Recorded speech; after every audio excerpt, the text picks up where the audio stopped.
ربنا آتنا في الدنيا حسنة وفي الآخرة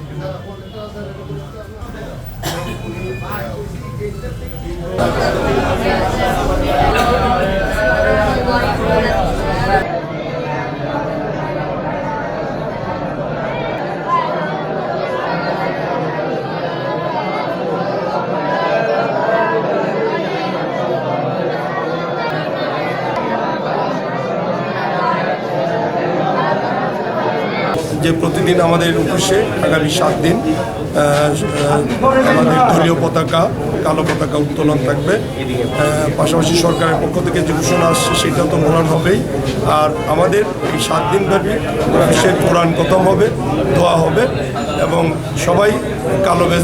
আজকে সারা দেশব্যাপী যে শোক দিবস পালন হচ্ছে, শোকাহত মানুষ কাঁদছে, আল্লাহ নিশ্চয়ই ওনাকে জান্নাতুল দান করবেন।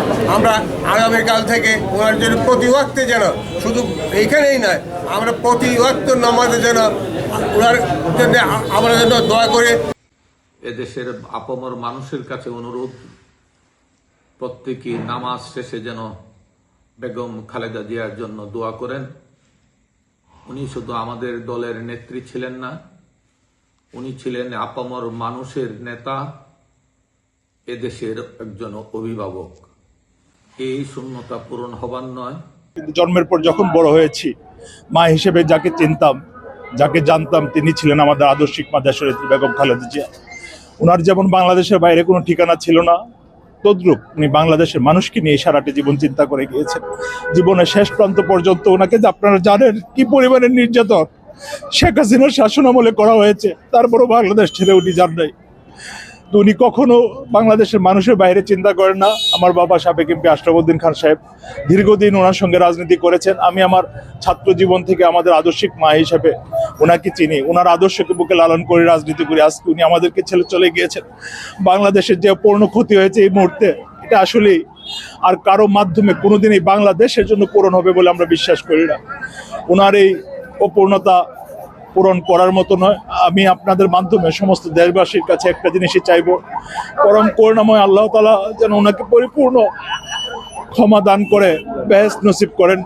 সেই সাথে সকল মানুষের কাছে আমি দোয়া চাই। আমরা গভীরভাবে শোকাহত। বাংলাদেশের যে অপূরণীয় ক্ষতি হয়েছে, যাকে কেন্দ্র করে বাংলাদেশের মানুষের আশা আকাঙ্ক্ষা ছিল, সেই নেত্রীকে আমরা হারিয়েছি। বাংলাদেশের এই ক্ষতি কোনোদিন, আমি আর কিছু বলতে পারতেছি না ভাই। আমরা অত্যন্ত দুঃখ ভারাক্রান্ত হৃদয় নিয়ে আমাদের সামনের সময় গেলে বাংলাদেশের যে সংকট, এই সংকট কিভাবে মোকাবেলা হবে পুরালাই ভালো জানেন।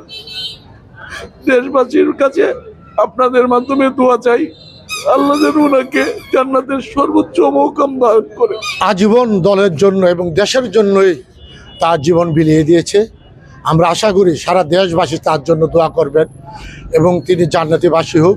এবং আমরাও সকলের কাছে, পৌর বিএনপির পক্ষ থেকে নেতৃত্বগুলা সবার কাছে আকুল আবেদন তার জন্য দোয়া করতে।